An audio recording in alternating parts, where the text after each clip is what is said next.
Hey folks, this is Lucid, and it is time for the late age tier list. I know some of you are stoked. I am stoked. Let's be stoked together. Let's do this. One thing I learned from the middle age tier list is I probably cut the preamble a little short. So we're going to go back and we're going to do the full preamble. There's lots of disagreement, heated disagreement. People did not agree with what I was saying on certain nations, which is great. That's what I want. Say what you think, because I think through discussion we better understand like what nations are strong, which ones aren't. But ultimately, the way we really understand is by people getting their ass kicked. Now, this is the third time I have recorded this video for the late age. The first time I had crappy audio, as one does, or as I do. The second time I recorded, it was pretty good, but then we had the tournament happen, and almost all the nations, all the eras for the games were early or late, and I was in a late age game. And so I was watching what everybody else was picking, and as people were kind of picking things, I was trying to figure out what I wanted to get, and I was like second to last in the draft order. And so people had banned or picked all these really strong nations, and I was thinking, like, what the hell am I going to get that's going to survive, if like a bunch of gibbers run at me, or, some kind of hell-blessed elves, or, whatever it is that runs at me, like, what am I going to get that's going to survive all that? And as I got thinking about that and looking at nations and thinking about national matchups, and then also looking at what other people were picking, two things became a bit more clear to me. One is the meta for the community, at least this extended community that's gotten involved in the tournament, what the meta is for how nations are ranked. And then also my personal opinion has evolved a little bit on how strong nations are. And in fact, some of them were different enough. Like, I think there was a nation, which I personally now rank as an S tier, that before, like when I first recorded the video, I think it was like a B tier. So that was a pretty big shift. And that one I figured out kind of by myself as I was getting ready and testing things and figuring out like what I might want to do. And then I also noticed like some of the best players in the tournament were all picking them. And I was like, okay. And we'll get to that in a minute. So anyway, I re-recorded it, or am re-recording it right now. The rest of the preamble is this. Look, the fact that I had a nation like jump up from B to S in my own estimation over the course of a few days, and that's probably not the only one. There's other nations I think that are going to jump around. Just shows that like I've been playing this game for years, like that I don't even really know what the meta is, right? And also we've as the other tier lists have come out, people have disagreed on things, and we've gone and tested them and done this and that and looked at different things. And I think a lot of times, like it's either confirmed or denied what I've said. So I think the short answer, I think, in all of this is that there is just a hell of a lot that we do not know about this game. There's a hell of a lot. So I think the meta, is still going to shift a ton as people play the game. I hope coming out of the tournament, there's people that are preparing for it, trying all sorts of crazy strategies. Like, I know that. I was trying some crazy strategies. Everybody's trying crazy stuff, and the things that work consistently and get people into the final game, and then the things people try in the final game, I think that will also shift the meta. Which means the things most people in the community think right now are wrong. All right, so I'm wrong, you're wrong, but maybe we're right about a few things, right? And the few things we're right about, we can take advantage of. Anyway, what do the rankings mean? S tier means a nation has an overwhelming advantage without any major overwhelming disadvantage. And usually the overwhelming advantage needs to be something that it can allow them to hit a tempo or have some power escalation that really other nations aren't able to keep up with and match. So they can just run away with the game and win it. Because a lot of that is what Dominions is really about. You start getting stronger, but then a coalition forms against you, and you have to have gotten stronger well enough, or the diplomacy has to be such that when the people finally kind of turn on you, you can still not die and win the game. So anyway, that's S tier. You have strong enough advantages you have super strong advantages that aren't counteracted by super strong disadvantages. A tier, a lot of the A tier nations are going to have very strong mechanics, but a lot of the A tier nations, either the mechanics aren't so overwhelmingly strong that they're in S tier, or they have significant disadvantages, which kind of somewhat balance them out. But A nations are very strong, right? Like an A nation can definitely run away with the game.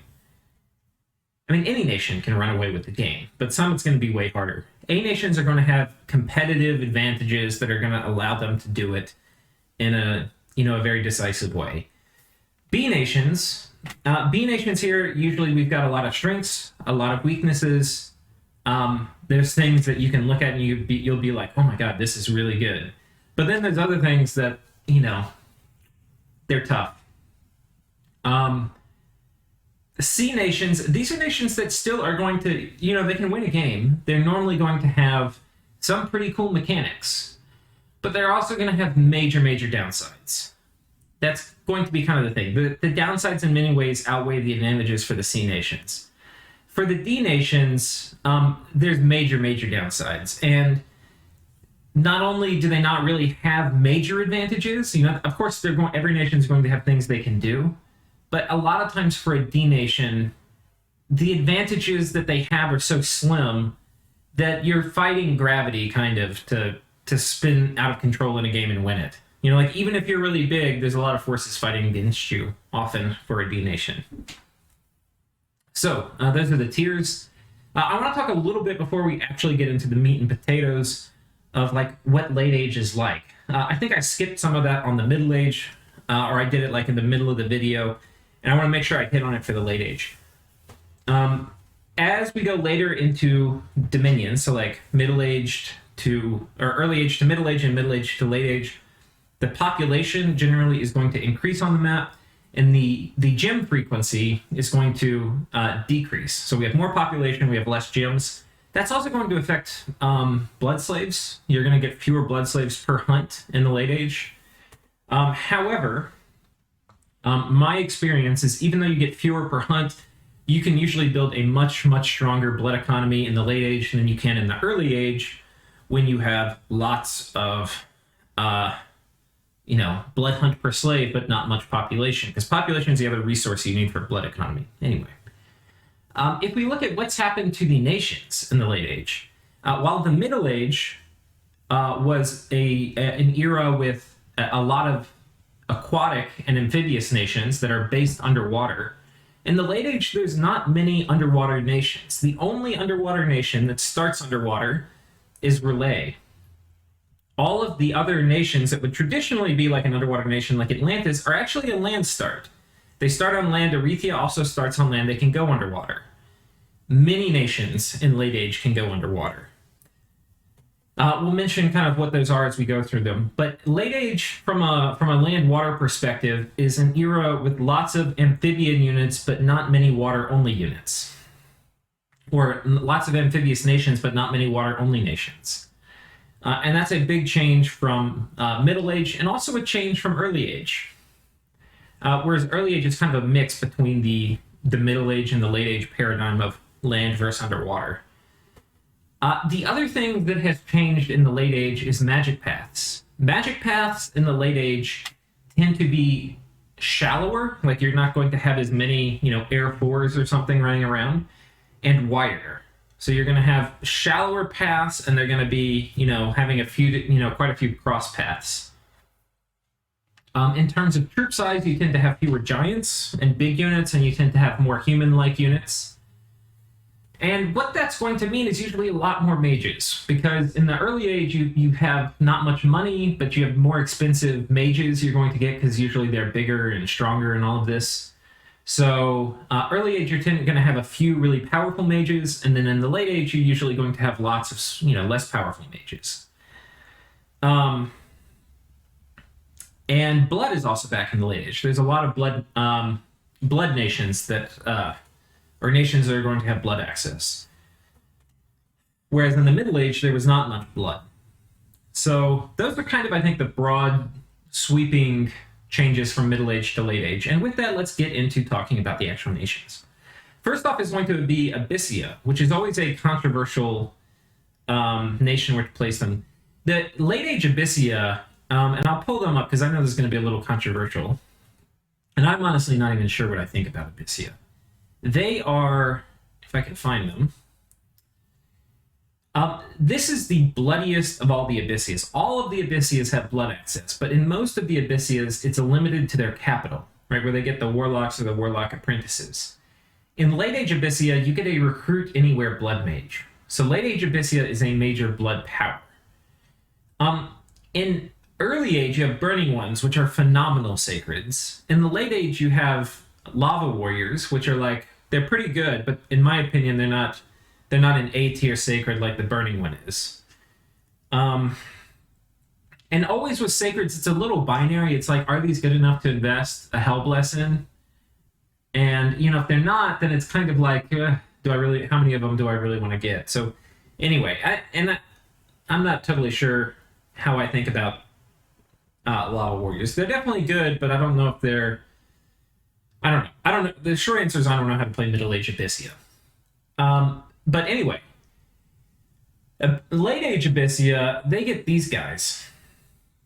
The Guardian of the Pyre, which is nice because, like, one of the problems of Abysia in the Middle Age is they've got these kind of like tiny little burning ones, the lava warriors.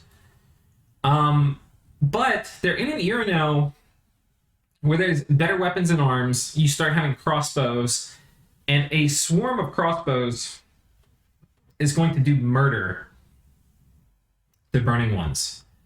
And these guys now have big old tower shields, right, which are going to be really good defending against crossbows. The problem is they've kind of been neutered in terms of like what they can do compared to, you know, burning ones or lava warriors. Like, they don't hit super duper hard. You know, they still got really good protection. You could probably come up with a bless or something that these guys expand with, but you know, it's I don't know. It's not. I also don't really know how to play late age Abysia. I think they've got some struggles, and this isn't going to be a guide on them. But anyway, it's way more bloody. They've got good infantry, kind of. They've got these guys that hit really hard with the battle axe. They've got some guys with the shield. You know, they can make a solid infantry line. They've got these warbred, which are going to hit really hard. They probably have some pretty interesting things they can do. I think in terms of late game, this is probably the best late game Abysia. I think early game, though, they probably struggle figuring out what you want to do for expansion and stuff. So this is also kind of the era where the growth death scales are going to, like, the fact that they get the growth nerf is probably going to hurt the most, because the late age, you're more reliant on population. Now, that said, you can blood hunt it. So anyway, that's late age Abysia. How am I going to rank? Oh, the other thing that's really important, I'd be crucified for not mentioning, is they have like crazy assassin game. They've got these guys who are sacred priest 1 assassins, which means you can do hilarious things with your bless and assassins. You've got these guys who are a little bit cheaper, aren't a priest but are sacred assassins. You've got these guys who are blood assassins, which is kind of interesting because Illwinter, it used to be you took slaves with you to assassinations, and then you can kind of cheese people with that. So Illwinter was like, let's get rid of blood slaves and assassinations. So now they basically never come. I think there's a small chance a blood slave can join you in an assassination, but not really. So they basically got rid of blood magic and assassinations, but they kept blood mage assassins. So anyway, a bit of a curiosity. If you play with my temporary gem mod on, there's 2 versions of it. Somebody made a mod version where you don't get blood slaves, like the blood slave generating items are removed. But anyway, if you play with the one that has them on, you can use these guys as blood mage assassins, which is kind of interesting. Next up, there's a fire slayer too. This guy is kind of cool. He's a fire mage. Is going to be either fire or death, which means he can do fun stuff like summon fire elementals or do skelly spam or something in an assassination. So anyway, you've got crazy assassin game coming out of your capital. Importantly, these holy ones are only 1 commander point, and you can make 3 of them a turn. So that's Abysia. How do I rank them? I think the late game potential they have, because it's really good. The crazy assassin cheese they can do, really good. Mixed with the major downside of, in my opinion, what are kind of like meh troops for expansion. And I could be totally wrong on that. It could be there's a way to do it. I think it makes them a B tier. They have major upsides, but they also have some major downsides. And again, this could be me not knowing how to play them or something like that. But anyway, that's where I will rank Abysia. Next up, we have Late Age Agartha. Late Age Agartha, I think, is a C tier nation. They have interesting things they can do. The short summary, I'm going to try to not go to the mod inspector every single nation because it's going to take forever. Late Age Agartha has a lot of things they can do. They have really good crossbows. They have steel crossbows, which are really solid. They have cave knights, which are pretty good. They have phenomenal skelly spam. So if you think about it, like a crossbow nation with skelly spam should be pretty darn good. And that's something they do really well. They're going to do pretty well in conventional fights. At least until the arrow kind of shenanigans come on, like counters come online. But anyway, they've got that game pretty good. The struggle is there, of all the different threats that can come at you, like how you deal with like if you have a super combatant that can deal with crossbows and skelly spam, it's kind of like, shit, what are we going to do? And there's some things you can do, like you can get, I think you can get Umbral still. You have little thug guys you can kind of get, but I don't know. They're a little one-dimensional, and they have some holes that if you can exploit those holes, they're going to really struggle against. That said, they get cool, they get really cool crossbow toys. The blind fighters are really high encumbrance. They're the recruit anywhere sacred, but you can kind of do funny memes with them, which is kind of interesting and potentially useful. And then you get an oracle, the tomb oracle, which is basically a super combatant you can summon with death gems. So they're a cool nation. They have major upsides, but I think they also have major downsides. More so than even Abysia. And their late game isn't like Abyssia's. In fact, the late game, like once you can't really use crossbows very well anymore, it's a little rough for them. So anyway, that's where I'm going to put them. We have Late Age Arco. Late Age Arco, I think, is a B tier. They have some things going for them. Their sacreds are okay. They're going to enjoy an incidental bless. They take buffing very well, point buffing well, because they pack densely. They've got elephants, which are really good. You can expand with them pretty easy. You've got a really good mage lineup. You're going to have good research. You've got a pretty good variety of troops. It's kind of just like a pretty strong human nation. And you're going to have some pretty good early timings for a war. And you're a strong astral nation with a bunch of different things you can do in the late game. Like, it's going to be pretty trivial for you to put most of the buffs up on an army. But in the late game, you're also going to struggle, as many of the nations are in the late game, with being human nations, because there's a lot of human nations left in late age.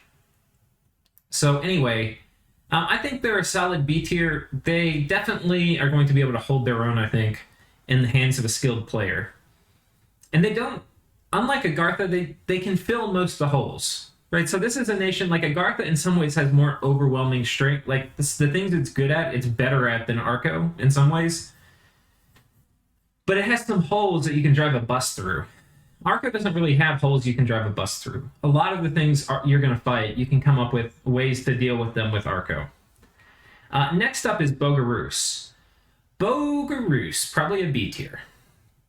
What are the things it excels at? Magic Path diversity with its mages. It has probably one of the best mage lineups in the late age. Just phenomenal mages. You can do tons of different things. You've got blood, you've got death, you've got air, you've got earth, you've got fire, you've got astral coming out your nose. You've got really good research mages. You can do so many different things with them. It's probably the best mage lineup in the late age. It is so good. That said, the troops are garbage. The troops are stinking hot garbage. You can expand with Malia Druzina. Those are probably the best to expand. And Malia Druzina, which are your heavy cav, they're going to serve you well in your first war. But they're really too expensive for you to want to just keep massing them all game long. They're going to break your bank account. Because if you're buying Malia Druzina, you're not going to be building forts and mages, which are the things you really excel at. And Malia Druzina are expensive. And what that usually ends up meaning is you're going to recruit other stuff. You don't get crossbows, I don't think. I think you get archers, which are going to be okay with wind guide and flaming arrows, but yeah. It's if you can make it to the late game where you can get out of the business of using your own recruitable troops, instead you can have like blood summons or other summons, then you're probably in a pretty good position. But anyway, it's a nation with a major advantage, but also a major disadvantage. Next up, we have Late Age Atlantis. Late Age Atlantis is S tier. While they don't have the magic diversity that Bogarus has, they have a phenomenal cap-only mage. The cap-only mage is an air death mage. It can also sail. And it, it's phenomenal. It's really, really good. The Angakok or whatever it is. I can't remember how to, let's look it up. Late Age Atlantis. Angakok, I got it right. So, and then they get Recruit Anywhere, or not anywhere, but underwater. The Forgiving Fathers, which magic dual vulnerable, but can bring a lot of He can basically, you're going to be able to do any of the water, earth, fire, or astral stuff with this guy, or with the squads of them in communions. The idea is you communion them. The main thing about Atlantis is they have their main downside is you need separate forts for mages and for troops. Your best troops come from on land, and your best mages come from underwater. The mages you get on land are garbage. They're Death 1 Water ones, which there's things you can come up with for them to do, but they suck. The ones underwater are pretty good, though they're magic dual vulnerable. But it'll take you away. Anyway, the troops you get on land are phenomenal. They have magic weapons. They can hit really hard, or they have shields, depending on what you're fighting and which ones you want. And they have cold protection, which means if you're fighting in cold, they can get ridiculous amounts of defense or protection. So they're super good. What makes the nation an S tier, though, rather than just being like a strong nation, is the timings they get by rushing evocation. When they run up evocation, they're going to get Stygian Rains, which is phenomenal for them. They're going to get Wailing Winds, which is phenomenal for them. They're going to get Wind of Death, which is phenomenal for them. They're also going to get all the death spells they can cast. And they're going to get anything that I haven't thought of that you can do in astral water, so like Falling Frost. And Falling Frost is usually pretty good early in the game before like Frostfind and stuff comes out. And then fire, they can do fire stuff too that's in evocation. So depending on what they're fighting, their mages are going to be pretty damn good. But fighting in Atlantis with really, really good troops in the cold with Wailing Winds and Stygian Rains up is so damn hard. It is so hard. Their major vulnerability is kind of that they are a scales nation. They like scales. They have sacreds that are okay, and you find niche uses for them, and you probably want some kind of bless. But they're vulnerable because they're a scales nation without nature mages. They're very vulnerable to foul vapors. So anyway, that's Atlantis. Next up, we have Caelum. Late Age Caelum is pretty cool. I didn't think they were that cool until I fought against them as Lemuria, and I think Johnny Hito was playing them, and he did some really cool stuff. So they have, first of all, Caelum always, in all ages, excels because they have a lot of strategic mobility on the map, which if you're a good Caelum player, you want to exploit that to the fullest. In Late Age, they get special things. They have stealthy two-handed raiders, which is going to mean they have these guys, the Raven Guard. And it's going to, these guys in some ways fix some of the attack density problems that Caelum has, where they can't get many attacks per square. These guys are going to have twice the number of attacks per square as you would normally get. Now, these are not magic weapons, right? But anyway, regardless, these are still pretty good stealthy raiders. Next up in this list, we've still got the Mammoth like we always have, and then we've got the standard kind of Caelum troop lineup, which is pretty damn solid. That hasn't, I don't think, the Sacreds are going to be a little different. They've got the Iron Hill Archer, they've got the Earthbound. Okay, so they've got crossbows and composite bows. They've got archer sacreds, basically, coming out of the cap. Anyway, they've got solid troops. One of the weaknesses of Caelum is their troops typically don't hit that hard. You know, they've got usually not very high strength. It's like even the Iceclad, 9 strength. And the Lance, they're going to do a fair amount of damage on the Lance strike, but after that, it's piercing damage, so they hit kind of hard, but really not. Really they're not hitting super duper hard.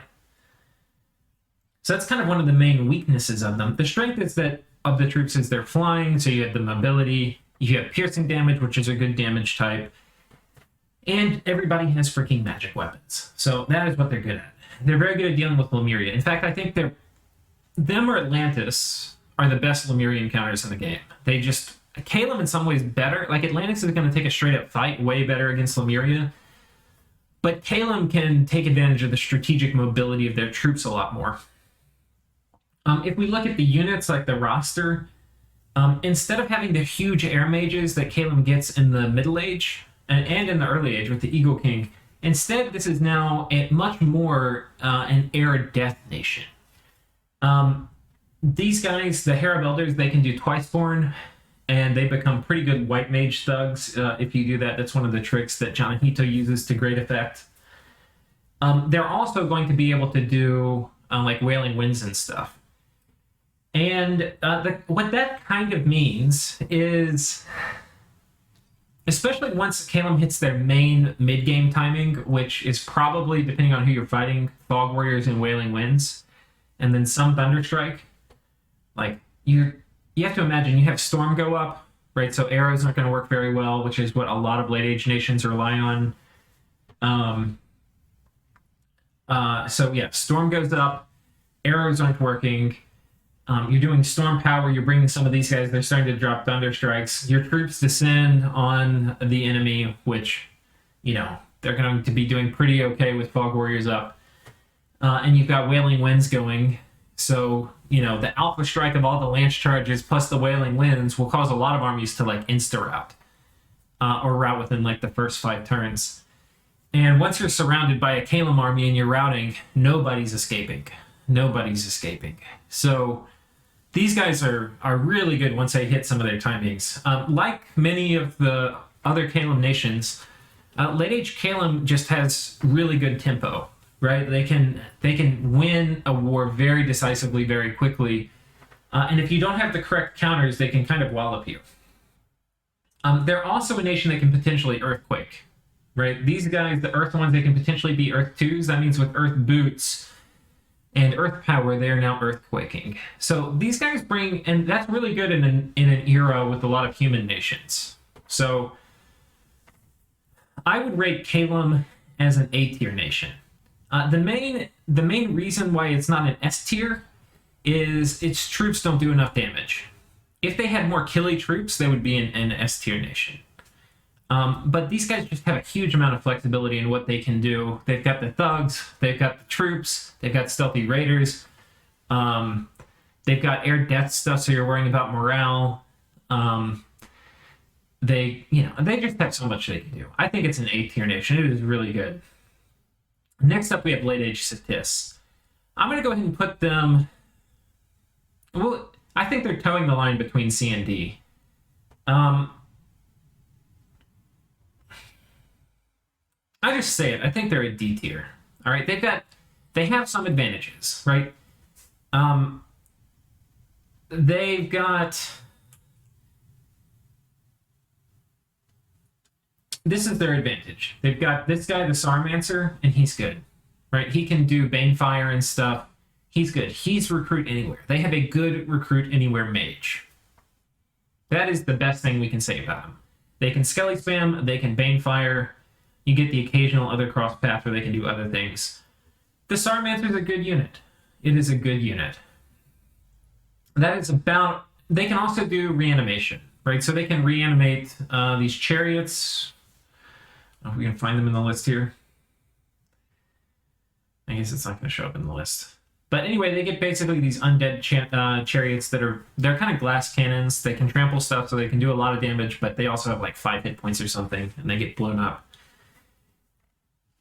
To get those, you need a lot of death gems. If you can control Well of Misery, you get it early, you have it up for a long time, you can get a pretty big undead production factory going, but aside from that, not really. You can also get, like, Sacred Undead if you have a Bless that's good for that, like Sacred Serpents. And I forget exactly the mechanic through how you get it.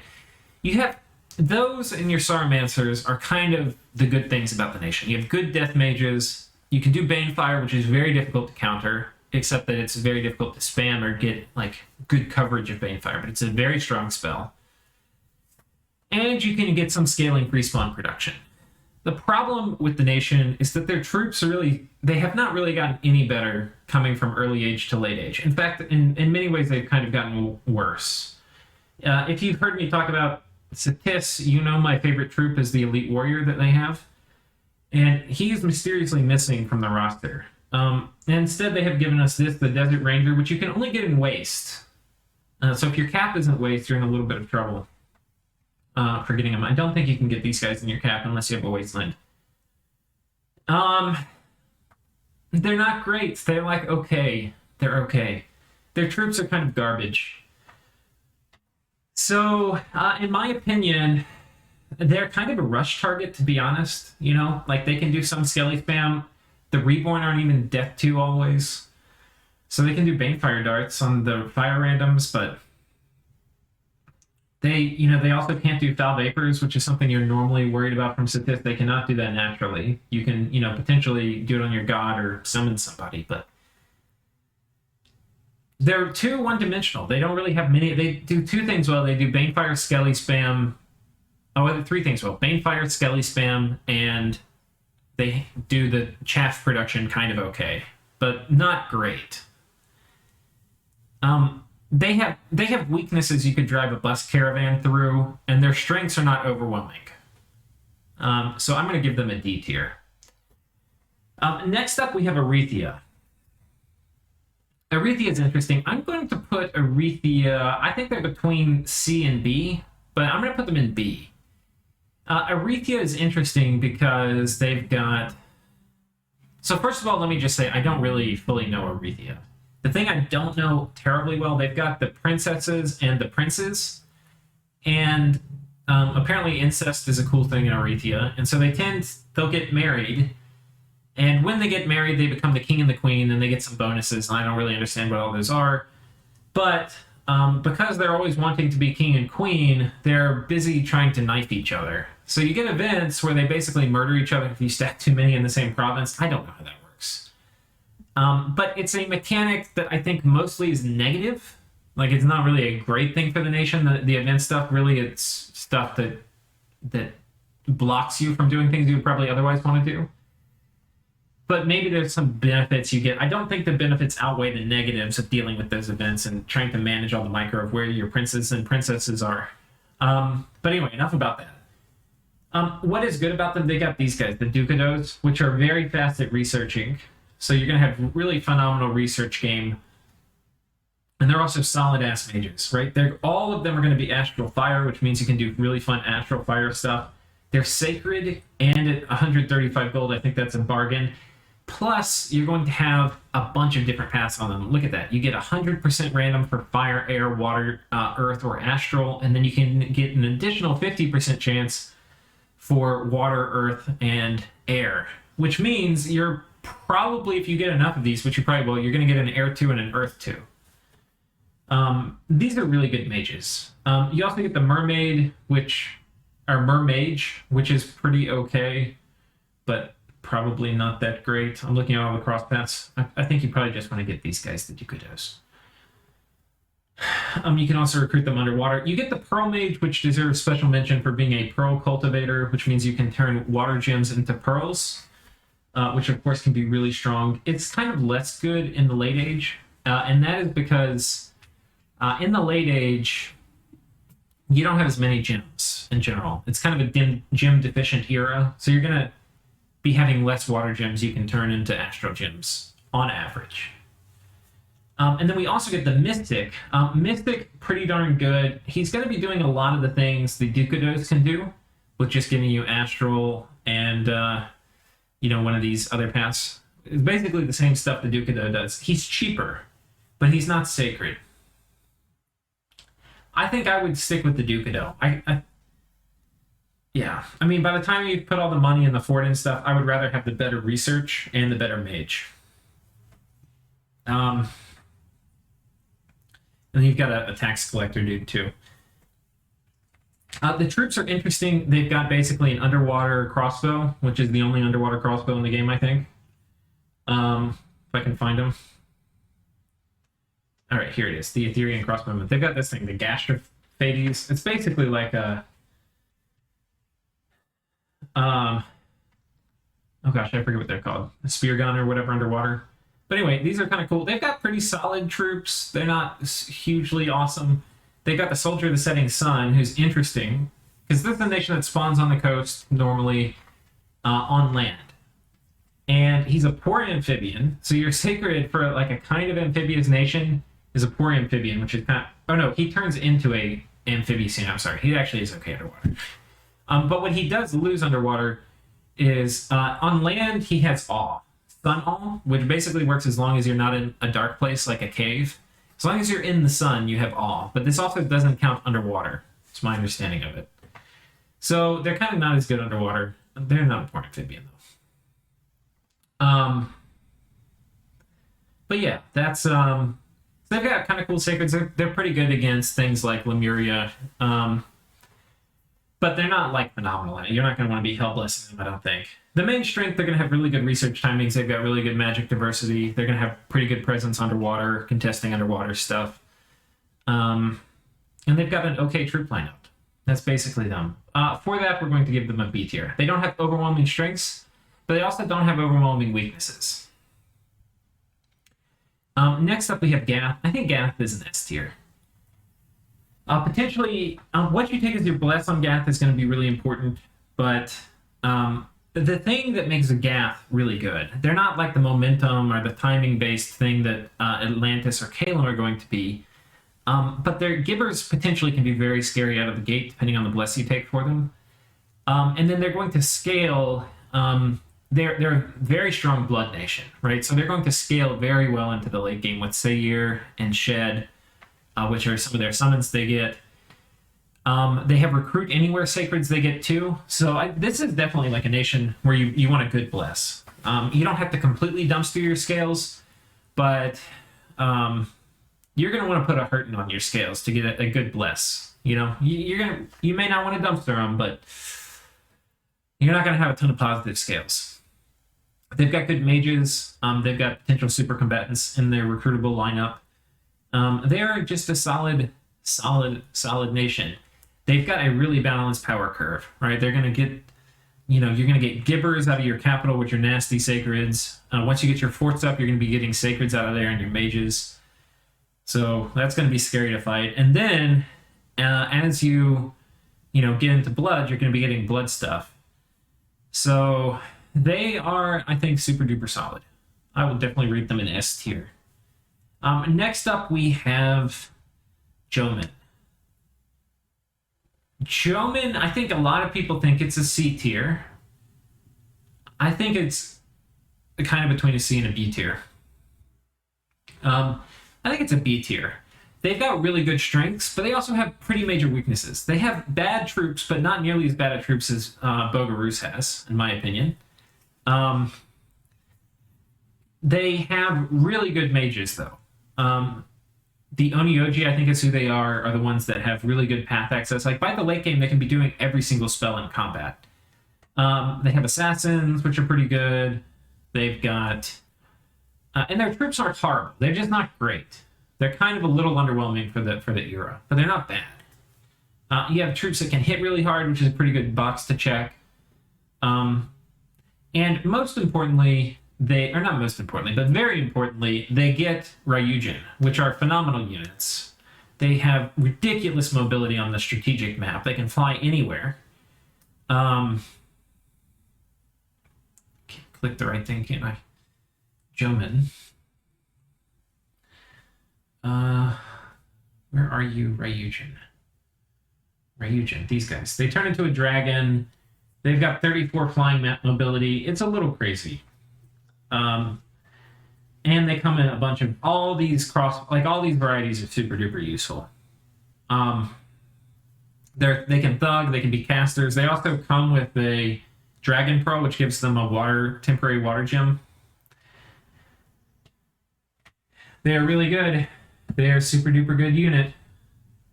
The trick is, and this is kind of the thing that makes Jomon not like an A-tier nation, is they have trouble getting underwater. Normally, to get underwater, you have to use your Pretender, right? So a lot of times, especially if you're dealing with like an Atlantis, or an Erytheia, like these guys are not they don't want you to get Ryujin. That is the last thing an underwater nation wants. So usually they're going to kick you out of underwater. So then it's like you have to have enough of a presence underwater, and you can get underwater without a god, but a lot of times your god kind of is going to have to get you underwater if you want to hold it off from like Atlantis or make it not worth their time for them to come kick you out of your lake. But if you get it, you get the Ryujin, and then you also get the little shark troops, which are pretty good. They're somewhere around here. Okay, I don't actually know where they are, but here we are. The Shark Warrior. These guys are pretty solid. Size 4, which is not a great size, but they're pretty good troops. If you find a size 2 unit to mix in with them, they work pretty well. Okay, so that's Jomon. Next up, we have Lemuria. And Lemuria is an S-tier nation. They're not at the level of cancer of like Scaleria or something. Like a small Lemuria you probably want to go ahead and kill them. But they're not, like a small Lemuria is not like an existential threat to the world that has to be dealt with immediately. But you probably, if you've got them down to small, you probably want to go ahead and try to finish them off. A lot of times you don't want to let Lemuria get research. So I don't know. If you're playing Lemuria, you basically have to figure out how am I going to survive getting rushed. And if you neighbor Atlantis and Caelum, you're going to have to really outplay them to survive. But that's at a lot of nations. If they have like magic weapons on their blasts or something, and especially if they have death mages, they can kind of just come in and kill you. So it's hard, I think, for Lemuria to get their feet underneath them, and they're going to always have to deal with a lot of aggression at the beginning. But once they get their feet underneath them, if played well, they are just really, really hard to fight. Really hard to fight. The way Lemuria plays, though, is it's a bit like it makes sense. It's a nation of ghosts and shadows and stuff. It plays, you're kind of shadow boxing. It's not like Airmore where they're just going to run at you. Lemuria a lot of times loses straight up fights. So you have to kind of pick and choose where you're going to put armies and really be strategic about when you take a head up fight. Because in general, you don't just like say hardy har, because people are going to pick magic weapons and counters to you and stuff, and you're not just going to be like hardy har, I'm going to charge my army into you, because you'll just get wrecked. Because like a ghost versus something with a magic weapon is like a militia. It's a horrible unit. Or even worse, right? So, yeah. But if you let Lemuria, if you cannot kill Lemuria, and they can stay the size of a normal nation, they're going to be really, really hard to deal with. I think they're in S tier.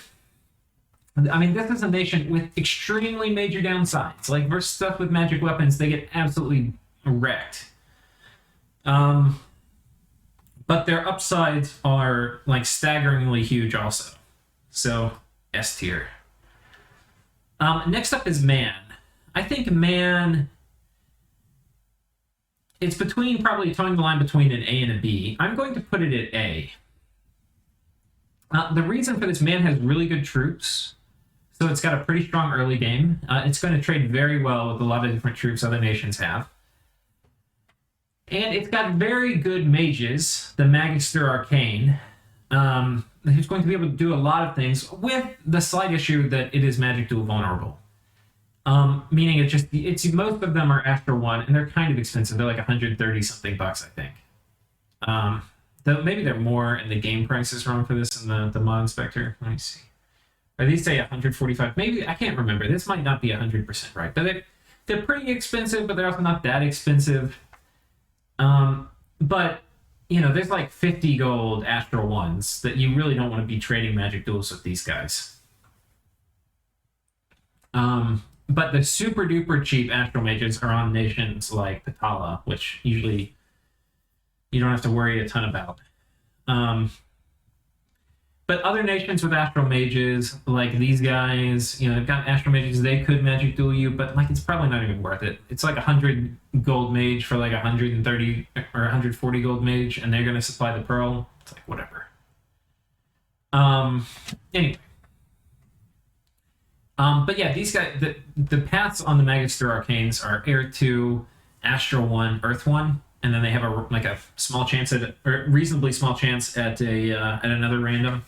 Those are really good paths to have on a mage. So they are very solid. The problem though is they don't get their upsides. They're solid. Like they don't have many downsides is the thing about them. But they don't have upsides like a lot of these other... Like, they don't have the tempo or the timing that Atlantis does. They don't have the late game scaling that Gath does.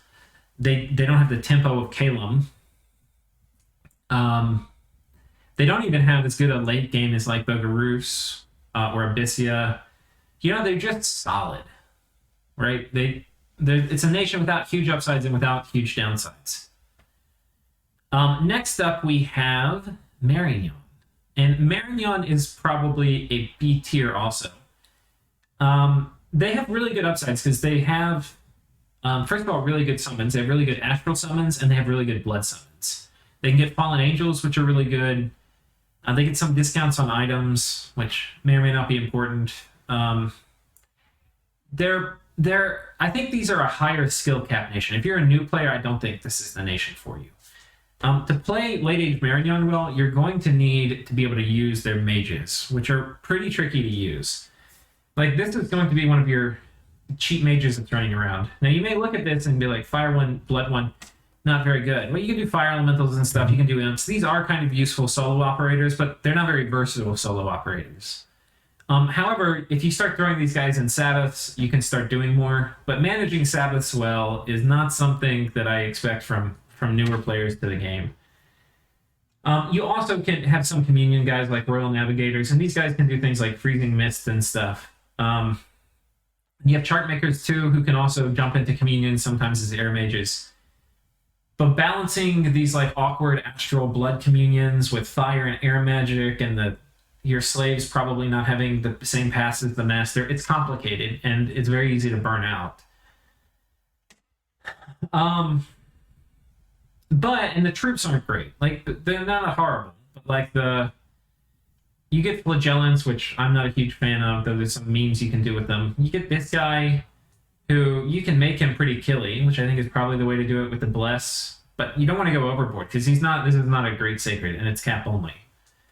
And then the rest of your stuff is pretty much just okay, right? Like, I don't think we have any shields on this nation. Yeah. No shields in a nation in an era with a crap ton of crossbows tends to present some issues.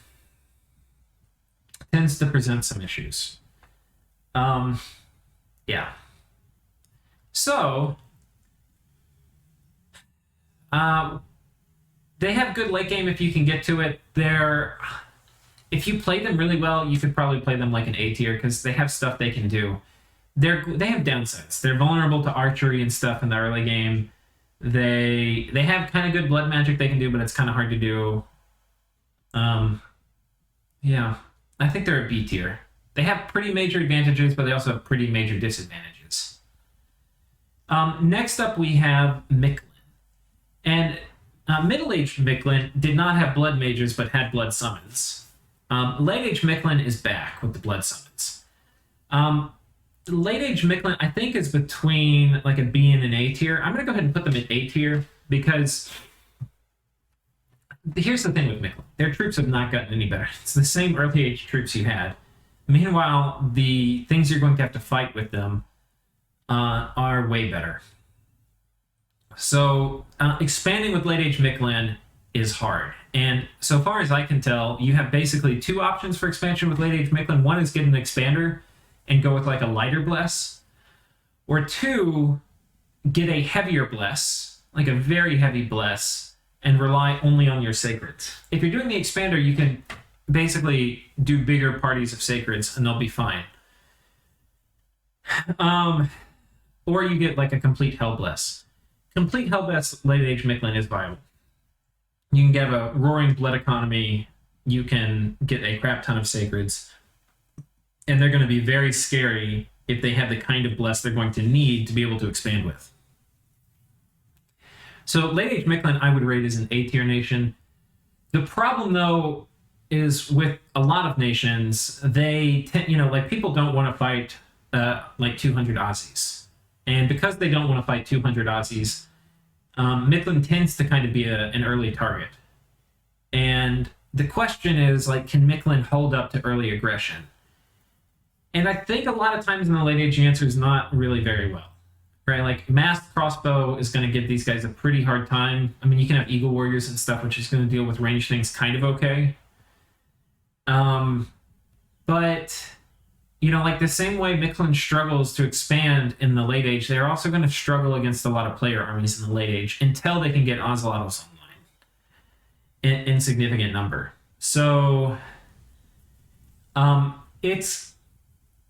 think it's kind of an A tier, but it's also like, what are the odds of it surviving a 2v? Like, it's an A tier if you look at it in like a 1v1 context, because I think with the Sacreds, you're probably going to be able to trade kind of okay with a lot of the other nations. But if you're getting 2v1, are they strong enough in the early game to really hold off the 2v1? I mean, I kind of did in my late age Mictlan Let's Play, but I was also just kind of abused by that war. I was left really crippled. And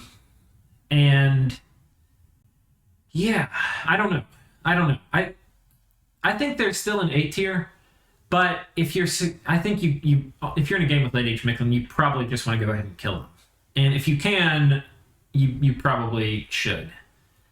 But yeah. And if that happens, then it's like, are they really an A tier? I don't know. It's up to you. This is going to be my rating for them. We have Midgård. Midgård, this is like elves with more humans mixed in. I think this is an A tier nation. They've got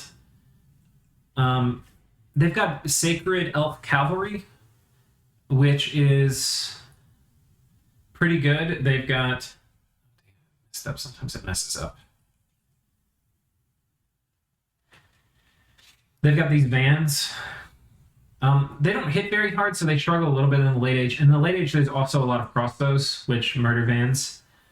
And then they've got kind of the normal elf lineup with the addition of the skin shifter, which is kind of cool. It turns into a werewolf. So kind of cool. Midgård not really having a ton of armor for the late age. They also have Iron Hairs, which are really solid units. But again, both vulnerable to archery. But, if they can make it through the early part of the game, then they're going to have these mages, Galdermen, which are really good. And they're going to have other air mages too, like the Van Jarls and the Van Hertzes. They can put up Storm and Aerofin and stuff, and that makes up for a lot of the weakness of their nation. Yeah. And then they can do elf bugging things, and it's a air-blood nation, so they're gonna have storm demons and stuff in the late game. It's good. I think the trick to this nation is figuring out how to balance like what you want your vans to do with because you probably want to expand with them. You don't have to. You could play full scales and just like expand with Iron Hairs. I'm not sure how many you'd need or how that would go, but and there's possibly other expansion strategies too. But it's a solid elf nation. Oh, the other thing they have is good astro mages, the Volvo. So it's an elf nation with like good astro mages, these really good mages that some of these can even jump in like Sabbath communions, but you're also going to get like the Earth ones are going to make really good thugs. And then you're going to have like another random here, so you can potentially get these other paths tied into Sabbath communions. And you're going to have these astral mages too, which can be communion slaves if you want to run like a Sabbath communion on top of it. So I think they have a really good mage lineup. They are definitely an A tier. They can be a blood power. So it's not going to be like a Mictlan blood power where you're on the clock, but they have a pretty strong power curve. They're going to be pretty strong beginning, middle, and end. I would say they're weakest early, especially against all the archery stuff that's in the late age. Next up, we have Pangaea. And Pangaea, While middle age and late age Pangaea, middle age and early age Pangaea are pretty similar. Late age Pangaea is way different.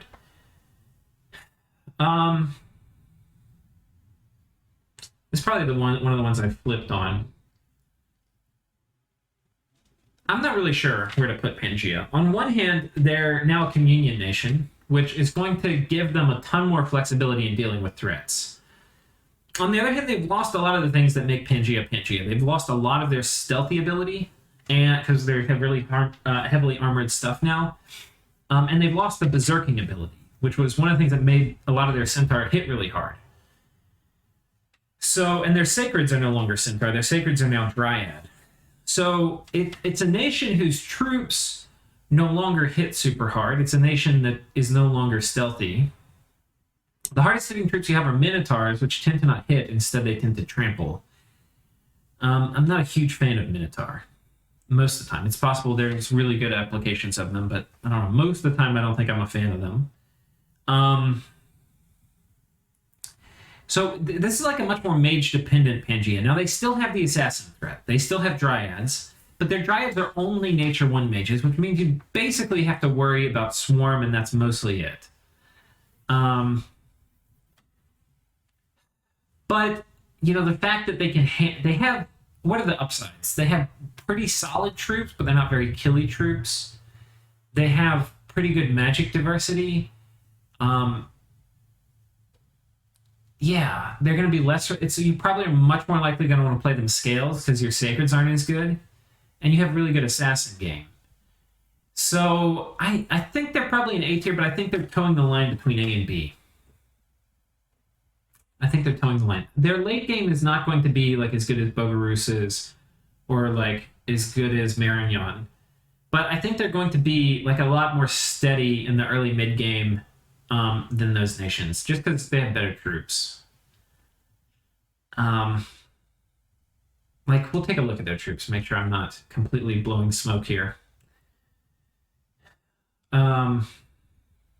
Like the Centaur Cataphracts, like, yeah, this guy is going to deal with, like, a lot of archery. He's got a shield to deal with, like, crossbows, a lot of HP, really good protection. Like, this guy's no joke, but he doesn't hit that hard. It's a 13 strength light lance, right?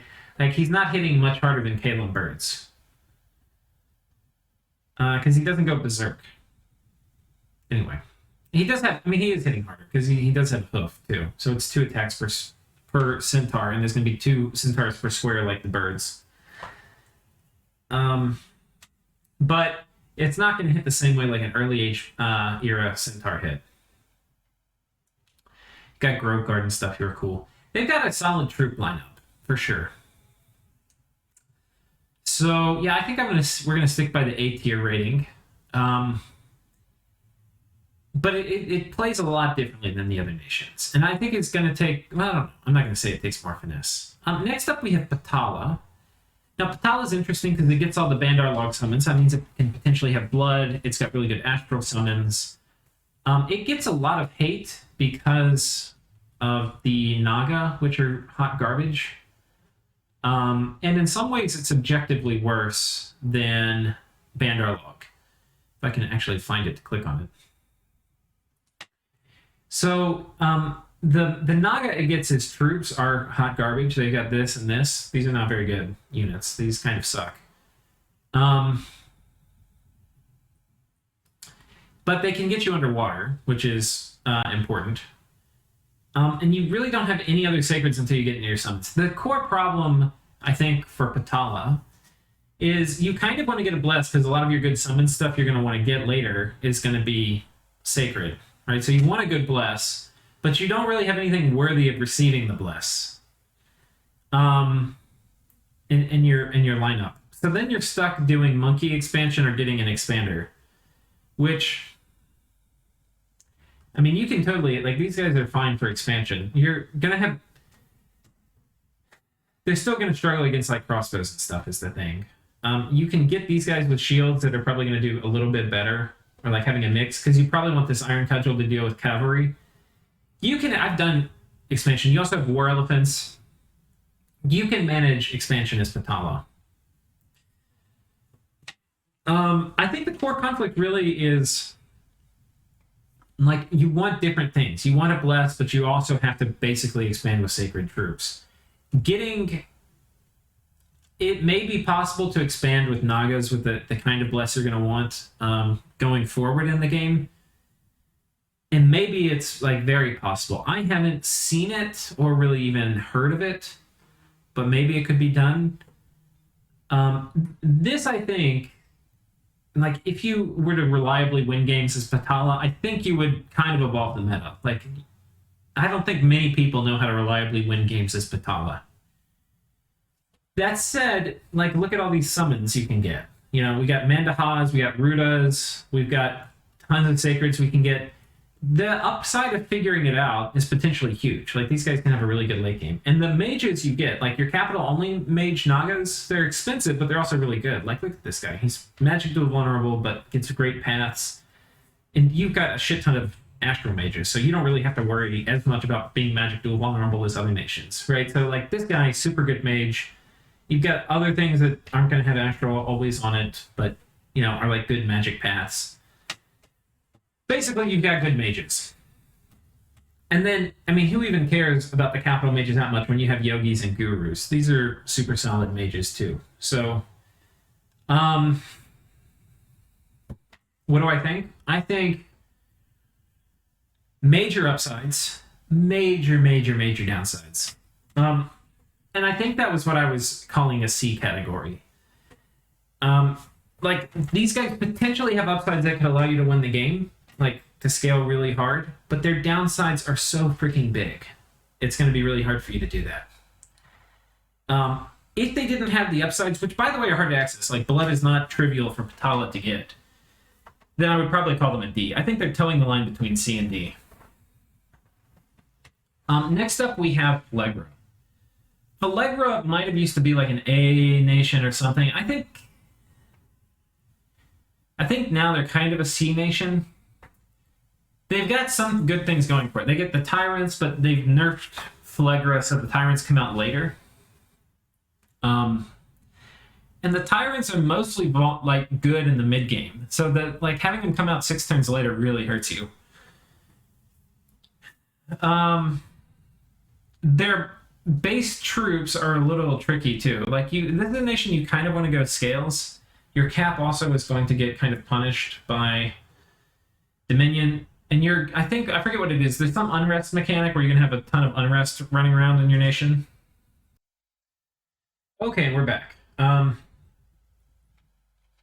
Yeah, so with Phlegra, they have unrest things that I can't remember if it's caused before. I think it's caused everywhere. I think you just kind of get some unrest, or maybe it's from just your tyrants. I can't remember.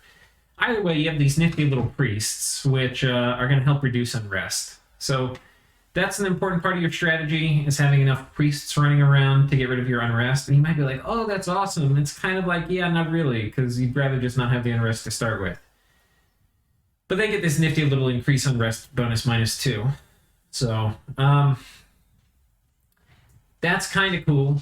The mages are kind of cool. They've got basically forced artificial communions where you've got shackled mages, and then these guys that automatically enter into a communion. And you've got decent troops. The thing is, the troops tend to cost a lot of resources, so, like, scales expansion is a little tricky because it's hard getting your cap circle cleared. So maybe a nation you want to consider an expander on. But it's also kind of a nation you want really good scales. So that's a little bit of a conflict. Like, should I go expander? Should I go scales? Problem is, it's really hard to expand scales. And the tyrants come out there useful, but you get them kind of late. And if you just compare it to other nations, I feel like you're going to be pretty, like, you're not like a pushover, but I feel like you're pretty underpowered until those guys come out. Until your tyrants come out. And then you've got, like, this cool tool, but by the time they come out now, I feel like there's pretty good ways to deal with them. I don't think it's, like, if somebody wins a game with Phlegra, I wouldn't be surprised, but I think it's tricky. I think it's pretty tricky. Probably less tricky than winning with Patala, and probably less tricky than winning with Agartha, but a little tricky nonetheless. And there's probably a lot of Phlegra games that have won, but I don't know how many after the patch. 6 turns later on tyrants is a pretty big deal. And they do have good troops. Like, I think it's just kind of getting the ball rolling on them that's a little tough. And then how are they going to win their first war? I don't think they're going to be super aggressive early. I mean, maybe they would be. I don't know. Anyway, that's going to be my current rating for Phlegra. I think a lot of players would probably rate them a little higher, but anyway, that's where I'm going to put them. Pythium, the snake cult, the serpent cult. Where are we going to put them? Well, they've got some issues. All right, guys. They get some cool things. They've got sacred hydras they can get and bless. So potentially you could take some kind of Mimi Hydra bless. And hydras are going to be pretty good until stuff like Soul Slay comes online, or fire elementals. Fire elementals are like the notorious hydra counter. In this case, you can get fire resistance in your blessing, and at least get rid of that. Hydras are good. You get a way to do like poison ward on your troops without gems, which is kind of cool. You get a poison bless built in. You have some kind of cool things you can do with fear and poison with hydras.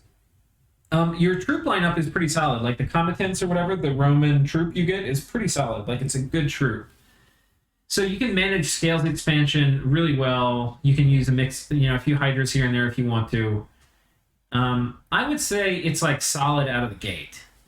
And a lot of nations out of the gate aren't going to have a great way to deal with poison, so you could potentially even be really aggressive with a mix of like scales and Serpent's Blessing. And you get Serpent's Blessing is like enchantment 2 or 3, so you can get it really early, which means your troop, you don't have to worry as much about your troops closing in melee with the hydras.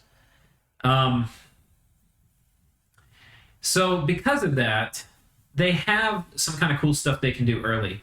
They also have foreign recruit mages, and they have cheap labs. So you can drop a $250 lab in a province and start getting mages every turn. So you can potentially have pretty crazy research too. And you can potentially leverage that crazy research into winning like your first war.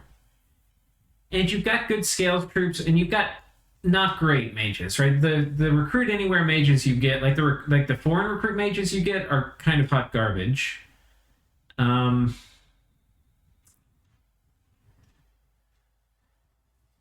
Basically, these guys, the Misties or something, and the Epitopes. I don't remember exactly. You basically get these guys, and you also get the Heliodromuses, right? You can get these anywhere. They kind of suck, but that's kind of your thing. Some of these will be Fire 2. The Fire 2s are actually nice because they can Phoenix power up to Fire 3. Fire Nature is not a great cross path, though. You also have interesting things you can do with Heretics. You get Revelers, or what are they? Yeah, Revelers here, they're heretics. So you can do interesting stuff with that to kind of manipulate your dominion. If you're into those kind of things. The recruit anywhere mage you get. Is it going to display it easily, or I have to kind of figure it out?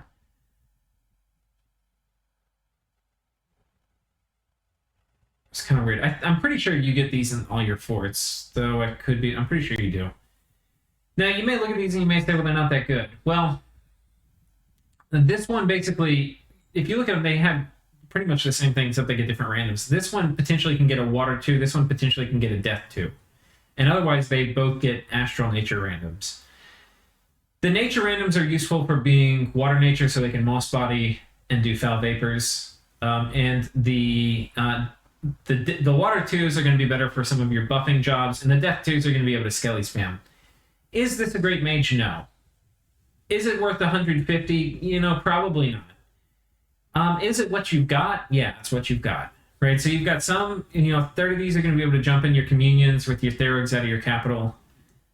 It's not great, but, if you have a major research advantage, which this nation potentially can have, and you've got good troops, and maybe you're mixing this in with some other plays you're doing, I'm beginning to see now how Pythium is not a D tier. You can also pre-spawn basically baby sacreds. Baby Hydra. So, or not pre-spawn, but you get them from like one priest per temple, you can get one. Are these guys... They have some strengths. They have more weaknesses than strengths, though. I would say by a good measure. But they have some strengths. I think I'm comfortable putting these guys at a C, but I think they're a little bit towing the line between C and D.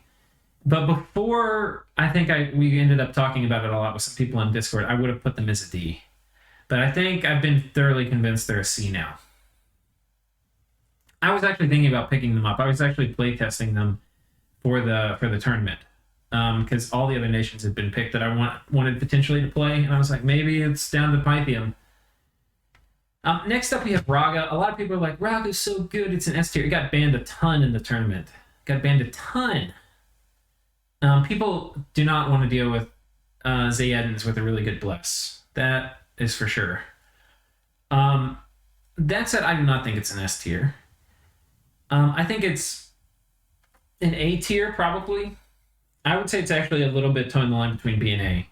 Zaydens are one of the best sacreds in the game, right? They're cap only. That's going to take you a long way. They do cost a lot of resources, so it's hard to kind of get your Zayden production up. It's kind of slow getting that going.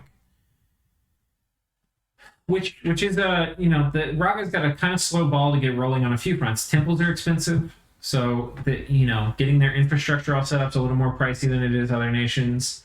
Getting Zaydin production up is pretty pricey. They've got pretty good mages, especially if you can find a way to get the cold and heat nations. Like maybe some of your borders in cold, and you get some of the cold nations out of that fort. You can do with that. You're gonna have pretty good magic access. You get some blood later, so you can kind of be a blood power. There's kind of a lot you can do in the late game, and the mid game is definitely, and the early game is definitely shored up by Zaydens. But I'd say once if fighting a good opponent, they will figure out a way to kill Zaydens. And there are ways to do it reasonably efficiently. Zaydens are always going to be a little hard to kill, but you can definitely trade with them like where you're bringing less gold and you're killing them. But you're probably not going to do that with like normal troops, right? You're probably going to have like special kind of troops or sacreds or like be using mages or something like that. Anyway, people are really, really scared of Ragha. I'm like less scared, I think, than most people of Ragha. I'm not like trembling in my boots. But I have dealt with like Zaydin things quite a few times, and it is annoying. Next up, we have Relay. Relay typically is classified as a D tier. Usually, the saying about late age Relay is they are really not fun to play against, but they're also really not fun to play. They will drive you and your opponent crazy. They have Insanity Dominion, so all of your slave mages in Relay are going to go crazy. Unless they look like Squid, they're basically going to get driven insane. That's going to include indie mages. It's also going to include invaders. So the mix of being the only underwater nation and having neighbors, which are probably not going to want to go in Insanity Dominion, means a lot of times you don't get attacked. So the kind of meme for Relay is you sit in your lake and fester about how you're not strong enough to go on land. Meanwhile, like nobody really wants to go in there and kill you. That's kind of like how a lot of Relay games play out. I think there's a better way to play them. I'm in a game with them right now, and because I think there's a better way, they're not as good as middle-age Relay. But also, late age is not as competitive of an era. Like the power curve is a little more gentle. So because of that, I'm going to go ahead and put them as a C tier. They also have pop kill, which is not something you want. It's definitely bad. But anyway, I think I'm in a game with them right now. I feel pretty confident placing them as a C tier. Yeah. They've got good mages. They've got good troops. The problem is just dealing with pop kill. And insanity. And they have some major problems. But, they have some advantages too. Next up, we have TNC. TNC is interesting. They get some of the best like heavy cab in the game. They're foreign recruit, so you get these heavy barbarian horse riders. You can get them just in any province. Which means you can just have potentially, if you want to too, you can like I'm gonna say foreign. Yeah, here's the foreign version. So potentially you can not even make forts and just put all your money into heavy horsemen and just overwhelm somebody. These are really solid. They have a heavy lance charge, right, which means it's just gonna be a crippling lance charge whenever they hit. I'm pretty sure it's a heavy lance charge. I could be wrong. And then they've got decent armor, decent shield, pretty good defense. They've got a falchion, which is a pretty hard-hitting sword, and then a hoof, and they've also got a composite crossbow. They have a sacred, which is pretty interesting, the Ancestor Vessel, and this guy has a fear-inducing bow. It's also a magic bow, so, I mean, it's going to do magic damage. And otherwise, slightly better protection, I think, than your normal unit. And you can come up with some interesting blesses, like weapon blesses for these guys to take. With this many weapons, a weapon bless is pretty solid. They don't have to. You can go full scales of this nation if you want to. And the Ancestor Vessels would still be probably pretty good to pick up for the Howling Bow. They have really good mages. They've got a few different Recruit Anywhere mages. One of them is Death Air, and I think you all know we think Death Air is pretty good cross path. But you've got a pretty solid Nature Mage, and you've also got a really solid Earth Mage. All these things are going to be really good at all phases in the game. And I think all these get Astral Random, so you're going to have enough of these you can kind of throw them into a communion with your capital-only Celestial Master. Though, to be honest, there's not a ton your Celestial Master is going to be able to do that you can't do with your other mages. I can't really think of too much except maybe water. Yeah. He's going to add water to your communions, but like aside from that, you can also, by the way, do that with the Master of the Way here. So, really solid mages. They're a little expensive, but they're pretty darn good. They're pretty darn good. And otherwise, a pretty solid troop lineup, but it focuses definitely on these horse archers. So they don't have the kind of cost efficiency of the middle-aged Imperial Geomancer for mages, which is just enormously cheap and extremely good. But they have more versatility, right? They're going to be bringing a lot more kind of like nature and earth, and they're going to have very reliable air death. So, because of all that, you could actually argue they're an A tier. I think they're towing the line between A and B. They've got very good tempo in the early game, which a lot of these B tier nations suffer from. And then they've got pretty good middle and late game.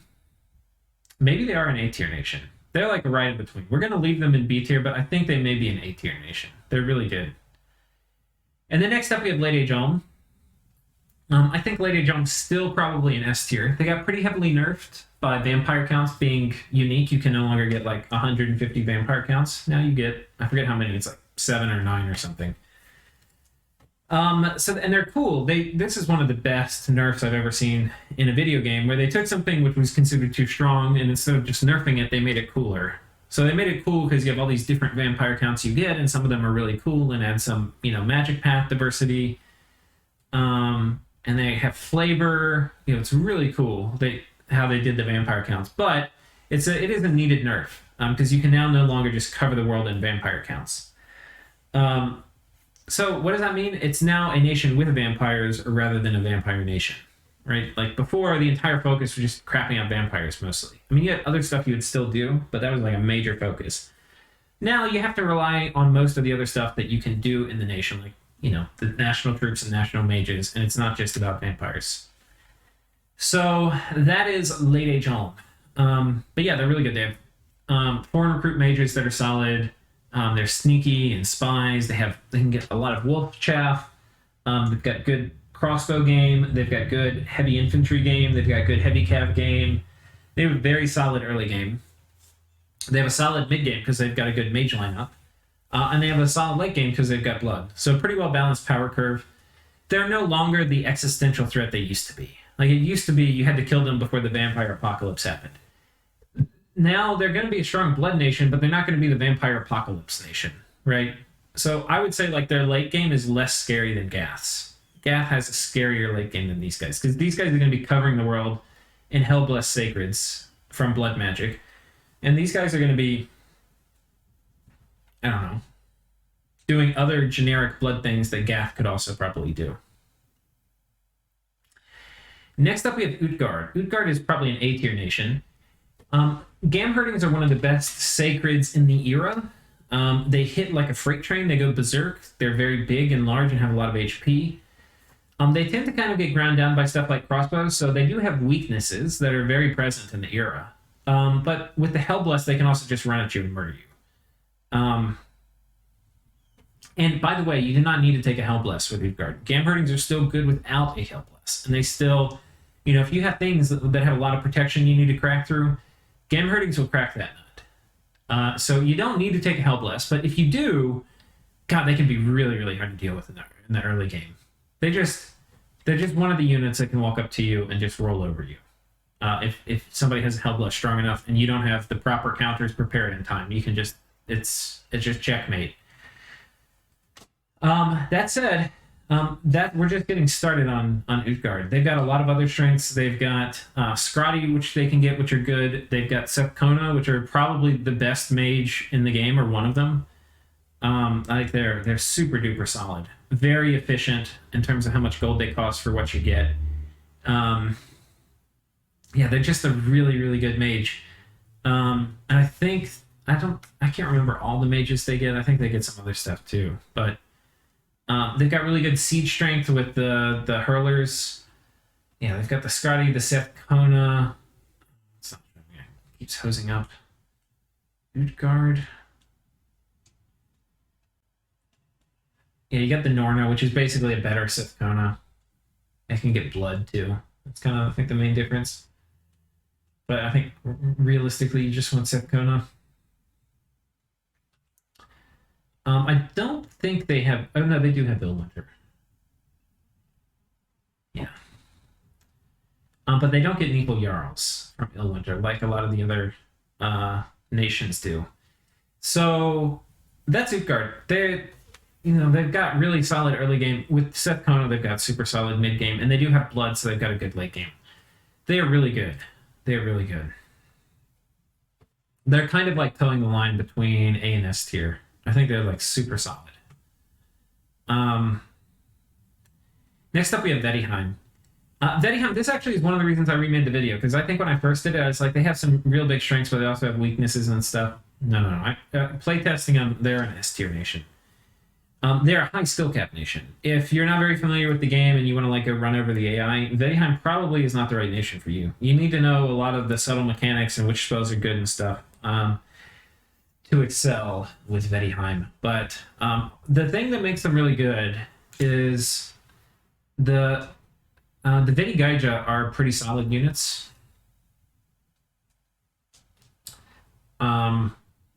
Right, they recruit anywhere. These are really like water, nature, really good cross path. They're also going to come in a death variety. They're going to come in a variety that can jump in a communion, and a blood variety.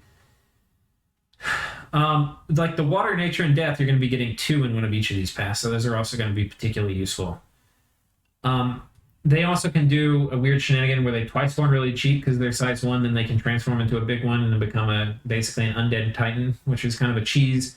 It's pretty good. I don't think it's going to like win you the game, but it's definitely a nifty tool to have.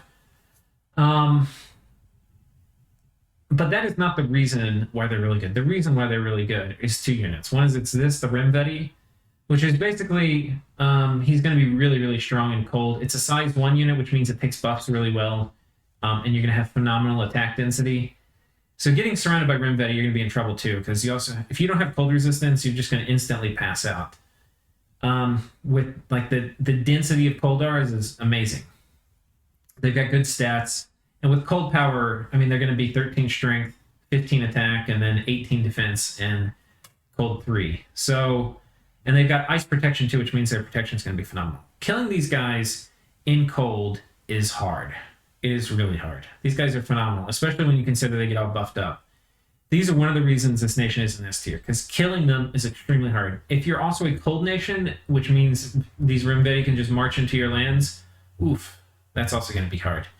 The other unit that is phenomenal here is the Vetti Berserker.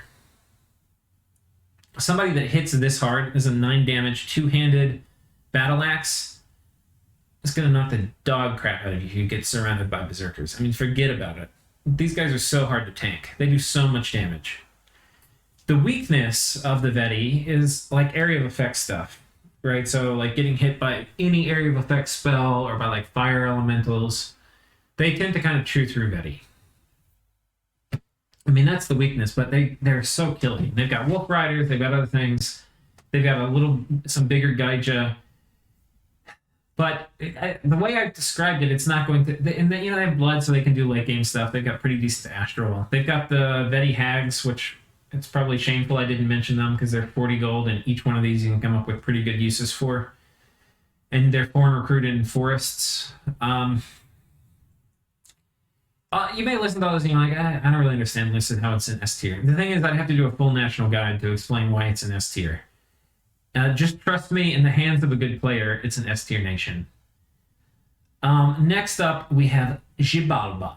And late age Xibalba, let's actually pull them up because I'm a little rusty on all this stuff. You don't really see late age Xibalba that much. They've got the Bakab, so you've got big water. You've got a Holy 3 who can bless all of your junk, which is nice to have that reliably. You get the Camazot still in the caps. You get the Ways in the forest. I think we have a recruit anywhere it's still, which it's are just phenomenal. This is enough. Like if a unit gets the it's, I'm not going to give it a very low rating, almost regardless of anything else. Recruiting where it's is really good.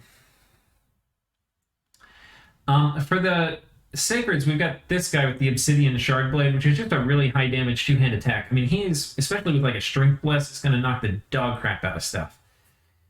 Problem is, he doesn't really have very good protection, so he tends to also get the dog crap knocked out of him. And then we have the Womuk, who can go underwater. He's also got an Obsidian Blade, but it's one-handed. But he's got higher strength. And he has a shield and more HP. So he'll hold up a little better in expansion. I haven't really figured out expansion with these guys. It's probably not terribly hard. There's probably multiple ways to do it. But we're back basically with the full-fledged Xibalba experience with, the Ayats, the Camazot, the Bakab. We've got underwater-capable units, and we've got all the big summons. So it has super huge late-game potential. I cannot give it a lower rating than Mictlan, but I also think its expansion, just like Mictlan, is going to be troubling enough that they're going to be, and they're also, because it's the same thing, right? They're scary enough in the late game that people are probably going to try to kill them, the same way with Mictlan. So because it's that scary in the late game, and because also it's a little janky to figure out how to expand with their sacreds that you can recruit, and you're going to want to take kind of a Hellbless most likely. And it's going to be hard to survive the early game in good shape, is what I'll say. But I think its late game potential is actually probably a little better than Mictlan if you can survive. I think it's probably a little bit better. But it's also probably a little harder to survive, because the Jaguar Warriors are better than the Sacreds they get. So it's a little bit of a trade-off. More disadvantages, but more advantages. Anyway, we've made it through all of them. I think we're going to save this.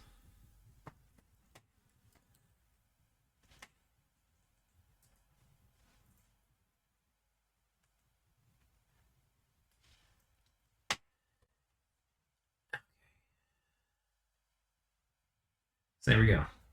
And hope you guys have enjoyed. We have a pretty even distribution of balance. There's not many that are kind of almost unplayable. I think Late Age Statista is probably the only one. These ones here all are going to have major issues you have to work around, but I think they each have significant enough mechanics they can potentially use where they could kind of spiral into control of winning a game, where I wouldn't be in disbelief. And then we've got a lot of nations there in the middle. So I hope you enjoyed this. One thing, too, I want to say is even if... I think the main purpose of these videos isn't really to say which nations are good, which ones are bad, like the tier list. I think the biggest purpose of them is, if you haven't played a ton of Dominions and you haven't seen all the nations get played, I hope this just serves as a good overview for like what all the nations in the era are like and kind of what their major strengths and weaknesses are. Because I think, if you don't see something like this, it's really hard to, like it takes a long time to learn it on your own. So anyway, hope y'all enjoyed. I'll see you next time.